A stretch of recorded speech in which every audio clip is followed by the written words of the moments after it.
Hey, I've tried all of the most popular website builders. Now, here is the prompt. Natalie Sadler is a speaking coach. We want to use editorial design style. And I've put together this brand guideline so that the AI can get the logos in different logo lookups. It can grab the colors and download the custom fonts. And there are some even patterns and photos of my client. So let's look at the results. First, we have bold, but it kind of tried to rebuild this using the font, which is wrong. I gave you the exact logo. There is some hover effect here with those underlines. It used our font, which is a custom font, but the line height is just too tight here. There are some mistakes. We probably don't want to put any AI generated images here. I gave you the exact images we want. Although there are some good things here, I kind of like this, but there's many mistakes. Like you would have to fix all these things. Fonts, we probably don't want these lines. I'm not sure we want to use the pattern in this section. You would have to fix some of these things. For example, breaking this text. Again, text is too tight. So as you can see here, it made up the logo. This is the proper logo. I don't know why it did that. Also, the footer probably should be dark mode. There are some inconsistencies, but it's not the worst example. Now, second, we have Lovable. Just total mess. Too many fonts. So weird here, although it uses our logo, so Lovable was able to pull the logo. This is something weird going on. This font is cut off. This is kind of rather boring and generic. It would require you to actually go back and forth a lot to fix this, to bring this to something that is usable. Now, next we have V0. Kind of like this big text here, although again, it's overlapping, it's too tight. We have the pattern in the background. Again, it made up the logo. Things are like overlapping, misaligned. It just, the layout is broken. It did something similar here. Again, it cut off the fonts. There are some good parts with, having those headings super large. So that creates this kind of an editorial look and feel. But overall, again, you would have to fix all those inconsistencies. Probably numbers should be bigger than this heading. I'm not sure we need to use this font everywhere. Probably too much. We don't need the logo here. We need some actually photos. Not the worst example, but again, the sizing, the spacing, the layout is just not there. This is Replit. Kind of like that Replit was able to pull the client's photos, pull the correct logo and apply it kind of correctly. Although these many items are just too small here. It didn't use our custom font for the headings. It just uses some other serif, and the same with the body tag. Too spaced out. It looks generic. There's no attention to details. It doesn't really look any premium. It just looks like a template. You see like things are overlapping here. This is broken. But the good part about Replit is that it didn't have a problem with pulling the logos and colors, of course. Although this logo is kind of faded. I guess that's the aesthetic it went for. But again, you would have to fix a lot of things to actually bring it to a state where you could just use it as your website, right? This is base 44.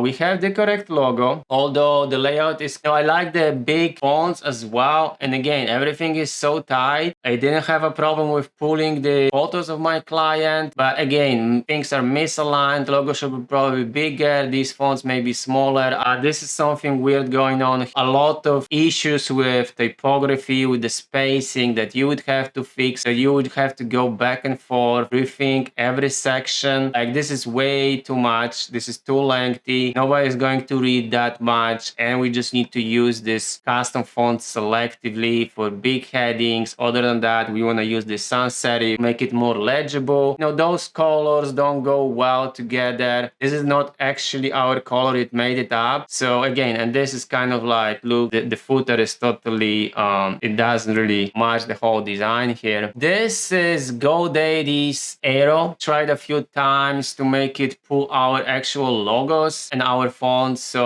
the only good thing I can is that it kind of uses this right color palette, but everything else is broken. Generated some other images, but it didn't use our fonts. It didn't pull our photos. You see the logo is missing, so not really happy with that.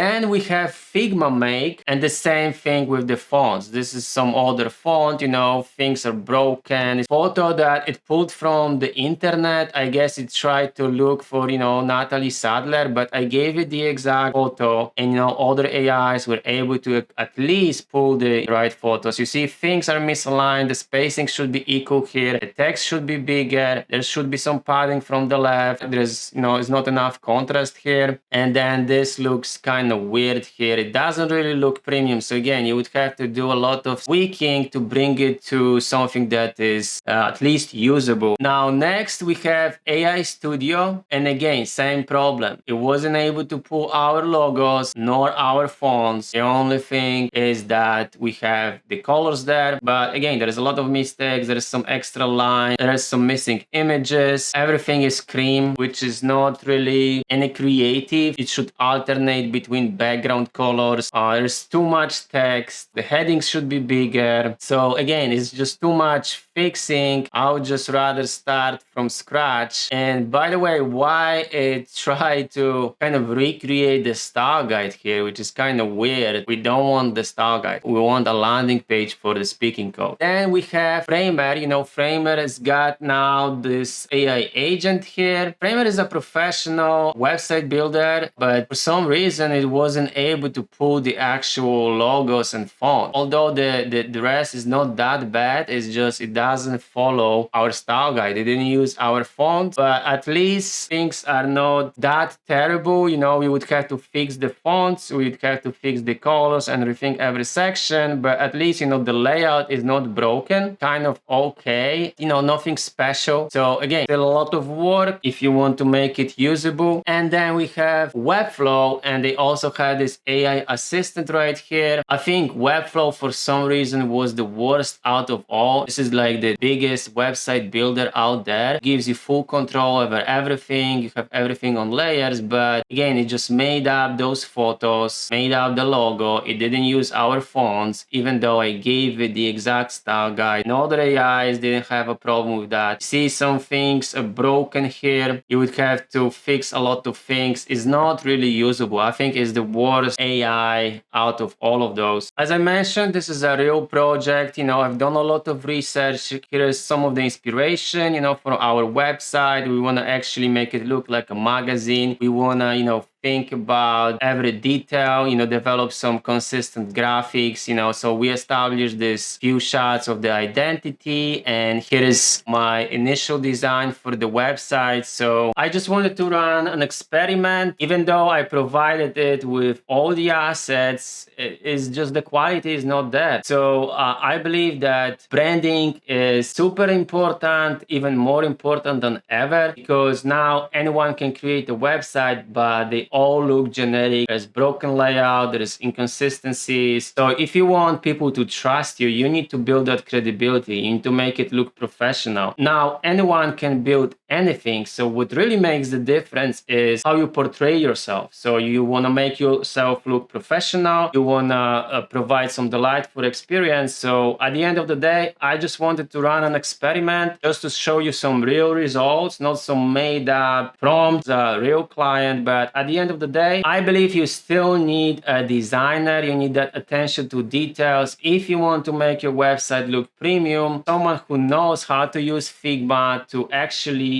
design a landing page, and then use something like Cloud Code or Codex, actually code the whole website. So I'll just go ahead and design the whole landing page in Figma, and then I could use AI for things that could be automated, like, you know, uploading the assets, maybe helping me with animating some of these things, but I have to be there, art direct the AI. If you need a designer, check out my portfolio, subscribe for more, and I will see you in the next video.